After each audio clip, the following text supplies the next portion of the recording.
Coming up on the live and interactive ACSA Legislative Lunch Break, Michael and I will get you all of your latest news and information from the state capitol and from Washington, D.C. with an in-depth analysis on how it impacts you. Plus, the Secretary of Education, Arne Duncan, is on for an exclusive interview. He's going to talk about what is happening with public education in this country and how that can impact your school district. Plus, we'll tell you where Edgar Zazzueta is, and trust us when we tell you there's a good reason he's not here. The ACSA Legislative Lunch Break starts now.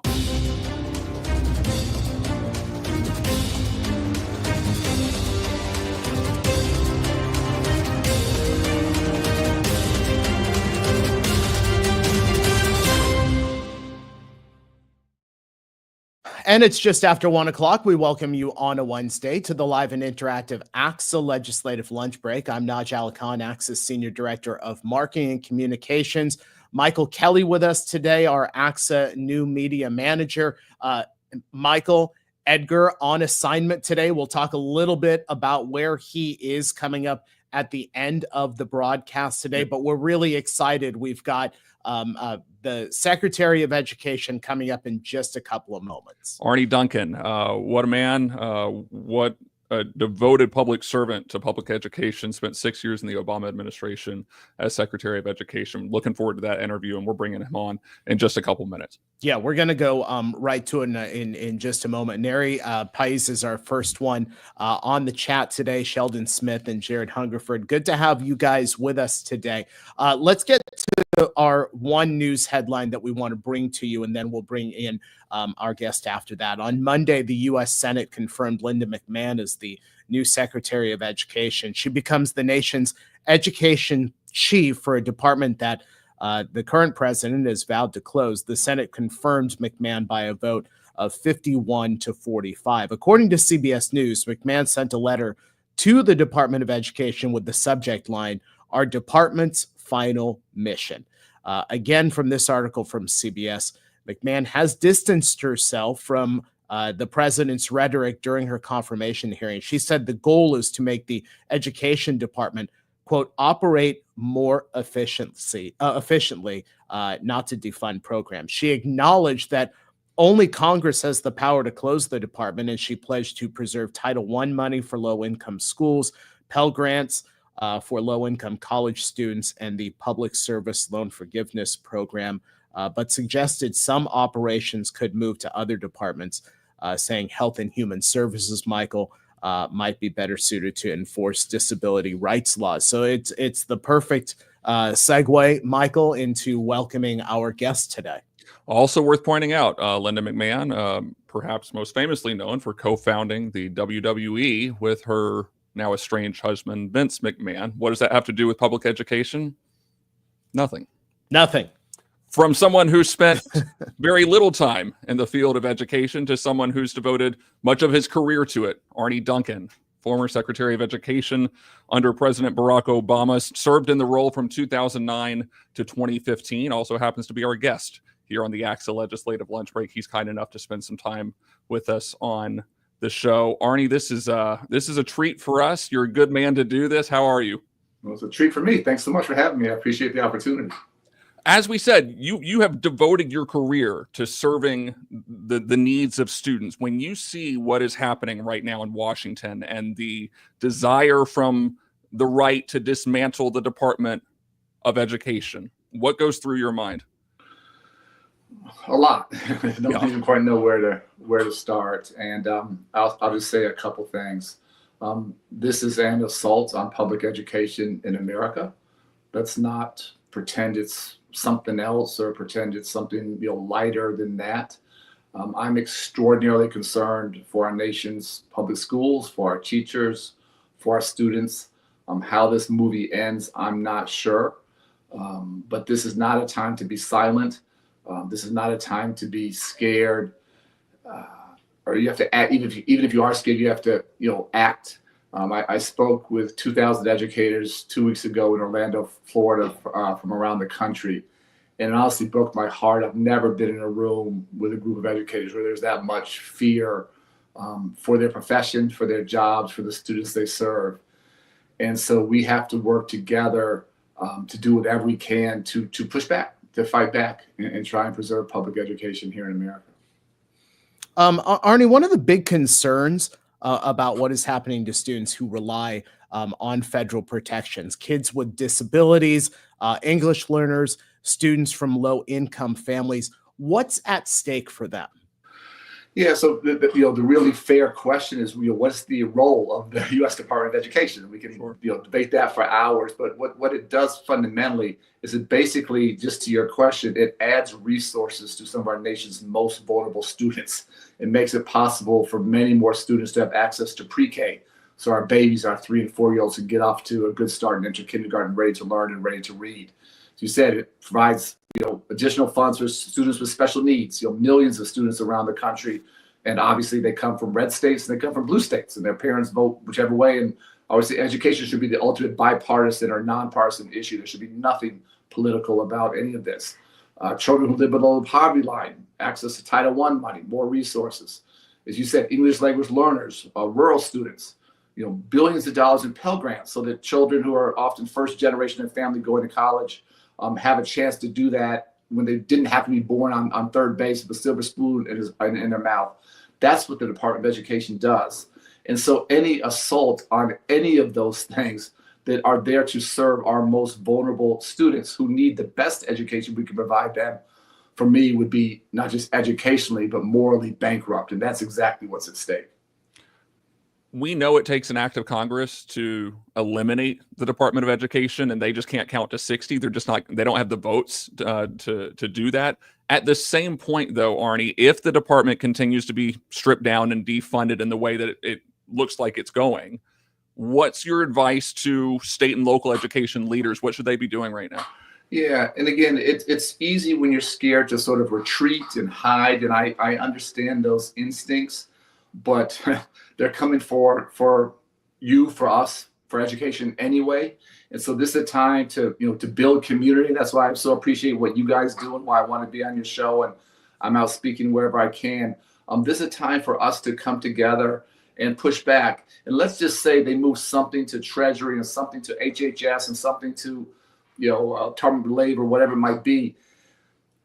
All of that would take a lot of energy, a lot of noise, a lot of political capital, and none of those things will teach a single child how to read in America.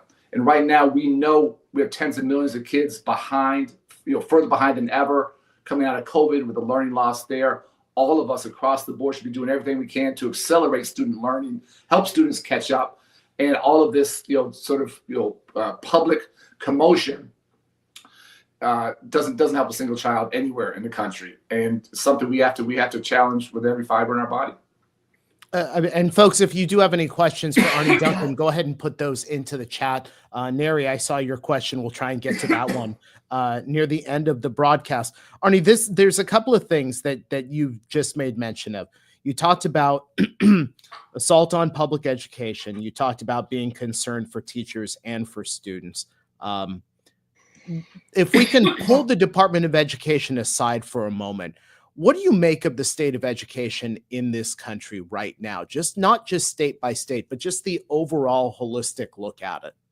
Yeah, and that was one of the joys of my job, was I got to travel to all 50 states and visit hundreds and hundreds of schools. And I'll tell you, I saw literally the best that America has to offer. I saw things that were sort of in the middle, and I saw schools that broke your heart. But what I say all the time is, for all the many, many challenges we have in public education, they are being solved somewhere.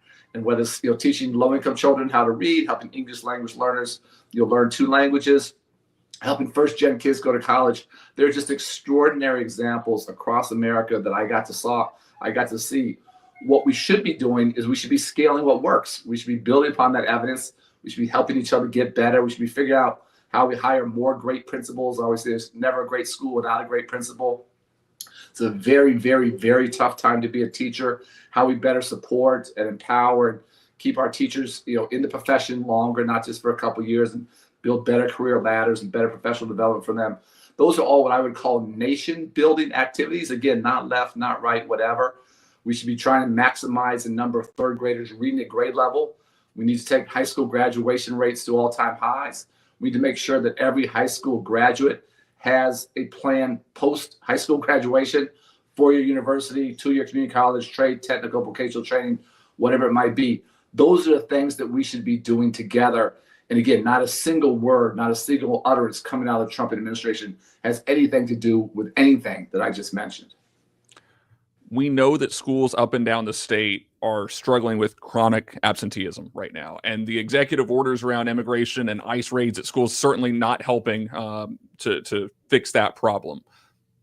So what can be done in your mind, Arne, in the face of all of this to get kids back in the classrooms? Yeah, and that for me, chronic absenteeism, and obviously these things are related, tied to kids really struggling to read and do math at grade level. Those are, Absolutely, to me, the biggest challenges in America. And these are crisis level challenges. These are not small issues. They're really, worried about losing a generation of students. And so whatever the noise or drama or, disinformation or lies coming out of Washington, that doesn't, have much impact today, not yet, on what's happening for real kids in real schools, in real communities. On the chronic absenteeism thing, for me, there's no like high-tech solution to that. That's really high touch. That's spending time with children, with their families, figuring out what are those barriers, what are their fears, what are their impediments to getting to school every day, helping them understand that coming to school 3 days out of the week or 4 days out of the week really isn't sufficient to help their child get where they need to go. I'm old school, home visits, sitting on porch steps, meeting families where they are, sitting at dining room tables, sitting in the living room on the couch, really getting to know those families and understand what the dynamics are and whatever real barriers they are, challenging them. But to think about, 30, 35, 40% of kids nationwide who are chronically absent, devastating. And so for me, everyone just all hands on deck. And again, I know it's asking a lot of teachers and counselors, administrators who are already stretched, but if our kids aren't coming to our schools, nothing else we're trying to do in schools matters that much. So for me, that's absolutely the top of the list. And reaching out, building those connections with families, helping them understand how critically important their child is in school every single day. And you guys know the math. If you get a 90 on a test, that's an A. If you have 90% attendance on a 180 school day year, which is the average, that means you're missing 18 days of school. That means you're basically missing a month of school. And so 90 on a test is an A. 90% attendance for me is very, very scary. And so the goal has to be, 96, 97, 98% attendance, and truly helping parents and their children understand how critically important that is. I can't think of anything, honestly, more important right now than having those tough and meaningful conversations. And I say all the time, relationships change lives. This is about relationships. It's about building that bond with kids and families and really helping them feel part of your school, family, and community. And Arne, that's so great. Just listening to you talk about, chronic absenteeism and closing that gap is a high touch, with parents, with students, recognizing the barriers and going and having those conversations, because I know so many of our school districts, to close that gap when it comes to chronic absenteeism, have been doing just that to try and get the students back in the school. So I so appreciate hearing you say that. The Trump administration signed an executive order 2 weeks ago demanding that schools, K through 12 schools and universities, and DEI programs, and they had 14 days. There was actually a time limit to end the programs. And now the federal government has established a website, an online watchdog, if you will, to report on the existence of these DEI programs. How do you view the attack on DEI programs, not just, coming out of the administration, but just state by state? How do you see this? Yeah, and again, for better or worse, I'm pretty blunt on these things. I like blunt, Arne. I really see this as a white nationalist agenda. There's no other sort of way to put it. And look at Trump's history. He's never valued the thought leadership of African Americans or Latinos. He's never had them as leaders in any of his companies. There's no representation in his cabinet there. The co-president, Elon Musk, comes straight out of apartheid, South Africa, and that's really the goal. And so there's a fear of Black and brown people. There's an othering. It's a trying to create us versus them mentality. And it's something that all of us, not just our Black and brown communities, but all of us have to stand together and say that when you have diverse schools, diverse universities, whatever, diverse boards of directors of companies and nonprofits, you actually make better decisions. You perform better. So this is not politically correct. This is the right thing to do to create opportunity and have everyone feel included. And so, what Trump has done, masterfully is he's taking the absolute powerful and made it seem like they're somehow the victims, and those that are truly the vulnerable, making them feel like they're the oppressors. And it is absolutely, upside down, incredibly dishonest, and it just at his heart, simply put, racist. And so everything he's trying to do, and it goes back to his, Charlottesville, Virginia, talking about very fine people on both sides of that conflict, which is protesters versus folks that are allied, with Nazis and the KKK. That is who he is at heart. So this attack is part and parcel of that, and it's up to all of us. Again, not one piece of us, up to all of us to challenge that and to not accept it. And what they do is they try to weaponize, DEI, SEL, CRT, any three-letter acronym. They try and weaponize that and make that the enemy. Again, that doesn't help any child learn to read, and it just creates political divisiveness. And what I will say, I hope and I believe this will come back to bite them. Parents will believe a lot of fake stuff, but if you start messing with their kids and politicizing education, parents are going to challenge that. And so we'll see how this plays out. But for me, this is a massive overreach on a white nationalist agenda, and it's up to all of us to push back as hard as we can. Just a reminder, if you have questions for Arne Duncan, be sure to put them in the chat. In fact, Neri Pais, we'll get to his question now. Arne, he asked if DC sends Department of Ed decision-making to each state as they claim, will each state have autonomy, and how and what they spend the Fed allocations on? Will the power and decision go to Sacramento? As someone who worked in the department and ran the department for 6 years, Arne, walk us through what that might look like. Yeah, and again, this is where their stuff is just so dishonest and disingenuous. To be funny if it wasn't so sad, but you guys know, we're talking K-12 mostly here. 90% of the funding comes at the local level. It comes from state capitals and local communities. Only about 10% of the funding comes at the federal level. So the federal investment is the minority, piece of the pie. The minority investor, as I said earlier, simply supplements state and local funding for the most vulnerable students. So states already have that power, already have that ability. So it's already in the state's hands. So to say we're sending it back, simply doesn't make sense. And let me just sort of remind your viewers, your listeners, why the federal role is important. When states had sole responsibility, you may remember we had schools that were segregated across the country, and it took federal intervention. It took the National Guard to come in and create those opportunities. Pell Grants was a chance for poor families, often first-generation families, to have a chance to go to college. IDEA, chance for special needs kids to get a free and fair public education. Historically, children with special needs were denied the chance to go to public education in many places. I used to talk to Senator Harkin all the time, the legendary senator from Iowa. His brother was deaf, and growing up, he couldn't go to public schools. And so it's not like states are always great actors. Far from it. States have done a lot to marginalize, to disempower, to not educate. And what really breaks my heart is the Office of Civil Rights, which has done so much work to uphold the civil rights of young people.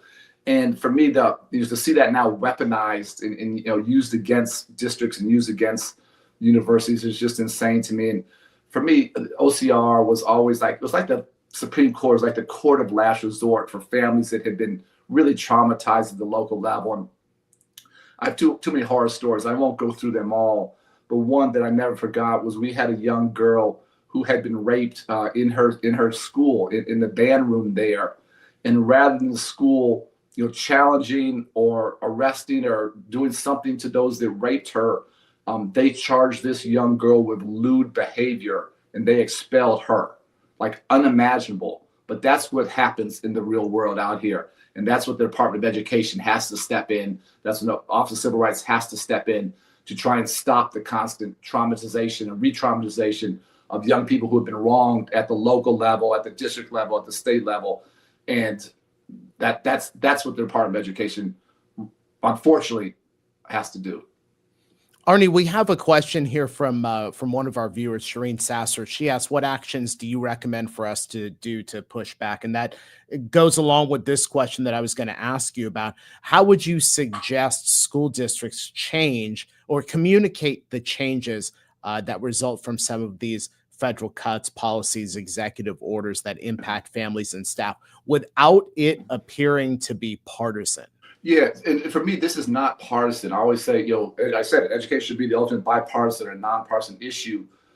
This is what we're seeing now in the United States. We have never seen in our history. This is the absolute anomaly.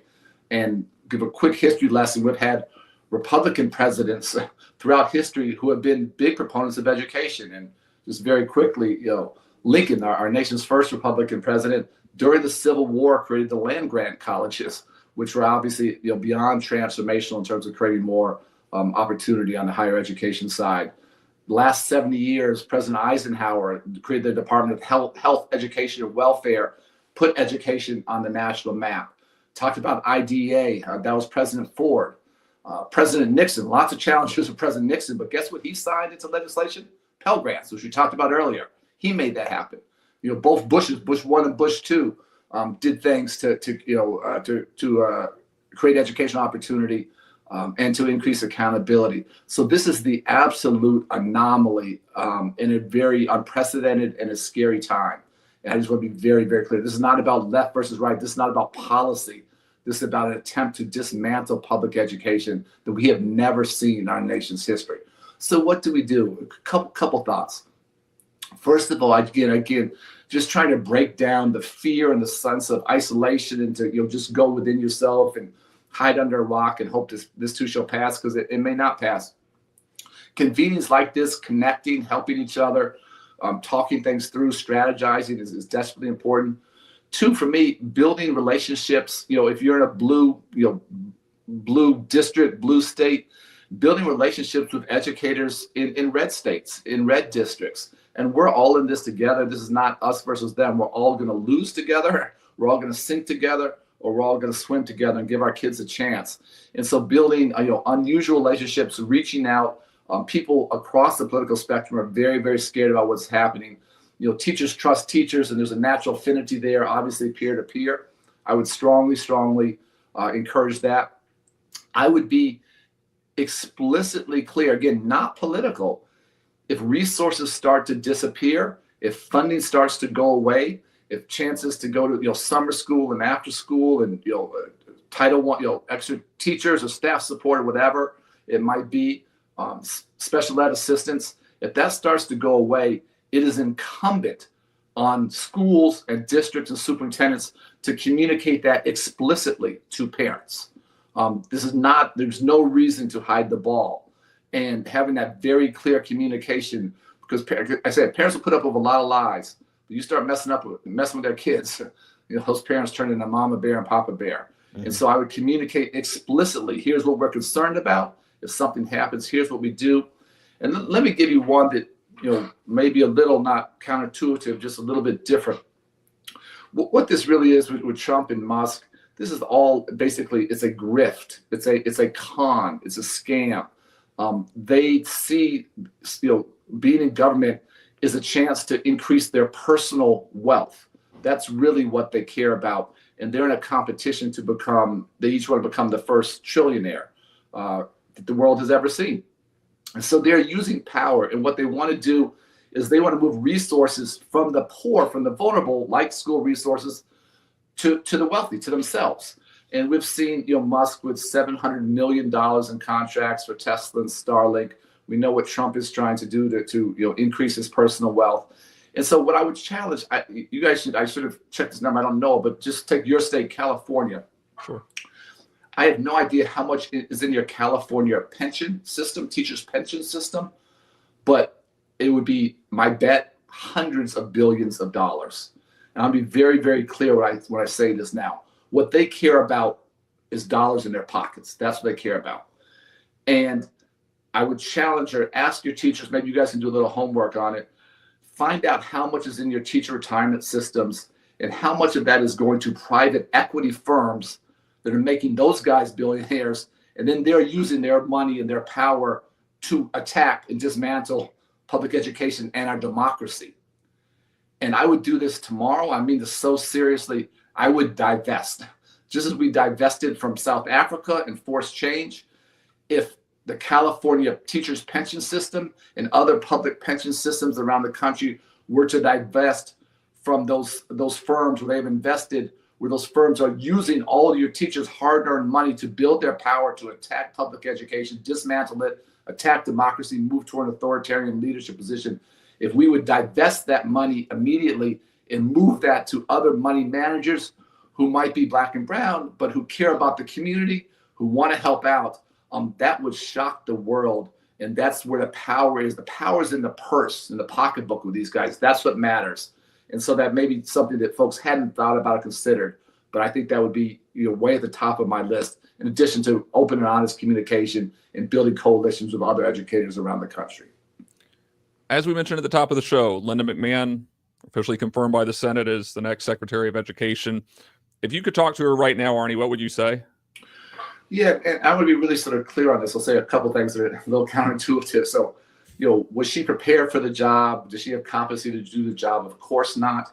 But again, if you look at Trump, that's sort of his MO. Everyone he hires is incompetent. And he hires that intentionally because they know they're incompetent. They know they don't deserve those positions. So all he cares about is loyalty towards him. And if you know you're incompetent and you know the only reason you're in the job is because he's giving you the job, then that he demands your full fealty, your full loyalty. So it's incredibly disheartening. It's the opposite of public service. It's service to the authoritarian leader. But that's his mentality. What I would say to her, and I've said this publicly, is I do not want her to fail. If she does anything to try and help children, I would do anything I can to help her. Because if she fails, kids get hurt and the country gets hurt. What she has to do is she has to look into her heart and into her soul and figure out, is there a way to push back on Trump and to actually do the right thing for children and to increase educational opportunity rather than to decrease it. And I don't know her heart. I don't know who she is as a person, but I don't know how you could stay in a job if you're there, just to inflict harm on children. But if she has any capacity to push back and try to do the right thing, I would do anything I could personally to help her. My tremendous concern, obviously, is that whether it's her or any other cabinet, a secretary, I just feel they're minions right now. They're lapdogs. They're just taking orders from Trump and co-president Musk. And so her ability to do the right thing, I am very pessimistic about. But we shall see. I will also say, and this again sounds crazy, of course she was wildly incompetent, but she was not the worst pick he could have picked. He could have picked the crazy guy from Oklahoma who spent all the taxpayer money on Trump Bibles trying to buy himself that job. He is technically more experienced, but would have been much more destructive. He could have picked one of those crazy moms for Liberty folks from Florida. They desperately won the job. They would have been much more destructive. So I will take, don't mean this to be funny, I will take Linda's relative incompetence over their evilness any day, and we'll see what happens. Ryan Waters is something else, Arne. Arne, you said this, and I'll just paraphrase, but you, in speaking about Linda McMahon just now, you said, if she fails, that impacts all of our students. So I guess my last question for you is, at this time of great uncertainty, what brings you hope?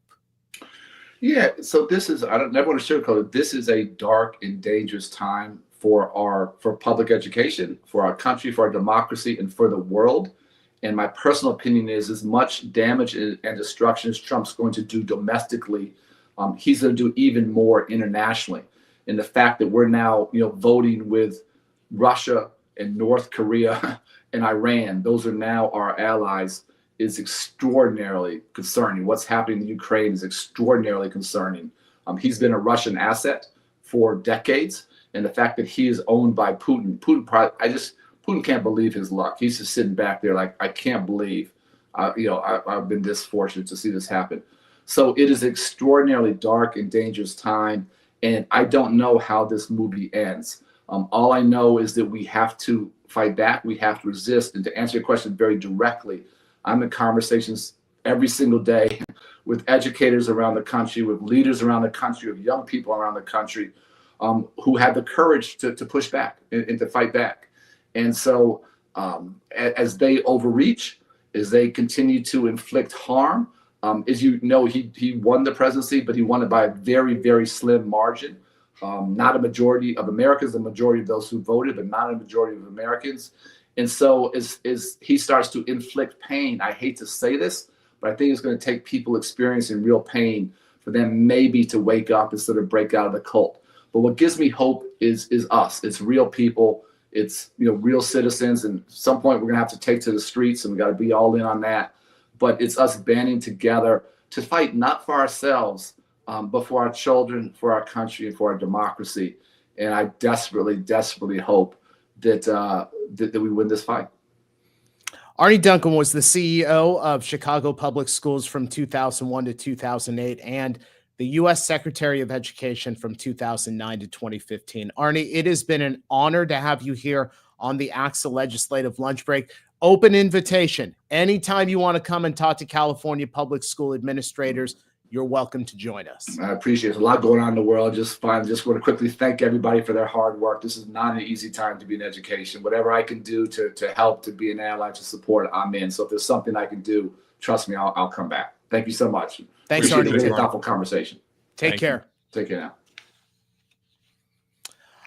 Michael, that was powerful. I'm reading some of the comments, and I know that there's a couple of viewers out there with some differing opinions. That's what we're here for on the lunch break. We like to be able to elicit a number of opinions on it, but certainly honored that Arne was with us today. Said some really powerful stuff. The assault on public education, being concerned for teachers and students. He said this in his last response. Not sure how this movie ends, but it's really up to real people, real citizens, to be able to band together and start moving forward. As our viewers saw, Edgar was not here for this, and I'm sure he's missed out on a lot. He has. And look, if I can go back just for a quick second to what Edgar said at the ACSA Superintendent Symposium in Monterey back at the end of January, he said some of what Arne said. This isn't a right-left thing. This isn't a conservative, progressive thing. This is what can we do to advocate for the needs of students? Right. And students are going to come first at the end of the day, no matter what. It doesn't matter if there's a Republican president in the office. It doesn't matter if there's a Democratic president in the office. This is about students at the end of the day, and it's really just that simple. You did talk about the fact that Edgar's not here, and my apologies to everybody who has to deal with me instead. I promise you Edgar's back in a couple weeks. But this does allow us, yes, if you'll indulge us, to introduce a new segment to the ACSA Legislative Lunch Break that we're quite proud of. And it is called, Where in the World is Edgar Zasueta? This week, taking a little plane. Southwest, if you'd like to be a sponsor on the show. Yeah, come on, Southwest. Welcome. What are you doing? Yeah, more than welcome, Southwest. Headed to my hometown in New Orleans. I'm not mad about the fact that he didn't invite me. I'm not going to gripe about that here live on the show. But he is at the AASA conference and taking in some sites as well, including the National World War II Museum. From my understanding, there were also some beignets at Cafe Du Monde. And if he takes my recommendations, he's going to Commander's Palace and having one of the best meals of his life. There you go. There you go. Folks, a couple of things to tell you about. We've got our ACSA Equity Institute coming up next week. That is in Berkeley. March 12th through the 14th. We've got a QR code there that you can scan, or you can go to our website, acsa.org/professional-learning for more. The Power of Connection, our Equity Institute. Also, we've got our Lead with Pride conference coming up April 30th through May 2nd, titled Out, Proud, and Moving Forward. That is in Anaheim. Again, April 30th through May 2nd, our Lead with Pride Summit. You can scan that QR code, or again, visit our website, acsa.org/professional-learning. Also want to tell you about this really, really great. It's a first ever web series that we are offering here at ACSA. It's titled The Critically Conscious Classroom. It debuts tomorrow, 2:00, live. You have to register for this web series. So if you go to our website, ACSA.org, and then onto our equity page, and you will be able to register for this. Already, more than 250 people have registered to watch the very first episode of this brand new web series. So we encourage you to join us for that. We're going to go ahead and put a link in the chat for the Critically Conscious Classroom for you to register for that event. Michael? Really excited about that. Yeah. Tracy Noriega, Anthony Robinson, they've been doing some great work behind the scenes to get ready for the show. I just checked the numbers. We're up to 310. So there we go. 400 in the next 24 hours before we go live. Again, you can watch that the same way if you watch the ACSA Leadership Assembly. Same format. You just have to register. Again, the link is in the chat. If you like what you've seen, and we hope that you do, yes, you have an opportunity to subscribe to us on YouTube. You'll get alerts when we go on the air. And my phone was ringing as we were going. Who's calling you? I don't know. Is it Edgar who was calling you? Yeah, he's telling me that he's at Commander's Palace right now and just wants to rub it. So again, if you subscribe, you'll get alerts when we go on the air every week. Plus, if you have great stories that you want to share with us, please feel free to reach out to our EdCal editor and publications manager, Michelle Carl. That's mcarl@ACSA.org, and she is happy to take care of you and get your positive stories up in EdCal. This has been quite something, Nash. This certainly has. If that was Edgar on the phone, it wouldn't be the first time we've had a boss contact us in the midst of the show and to want to communicate with us or ask us a question. I mean, we can multitask over here, but we'll give Edgar a hard time about that. Folks, we are not on the air next week. Nope. But we are back March 19th. We've got another Secretary of Education with us, unless we have breaking news. And as we've said many times, this sometimes feels like the pandemic. At 1 o'clock, we're going to have some type of breaking news. But former Secretary of Education John King is going to join us March 19th on the live and interactive ACSA Legislative Lunch Break. Again, we're off next week, folks, but have a great rest of the day. Have a great rest of the week. And we'll see you next time here on the live and interactive ACSA Legislative Lunch Break.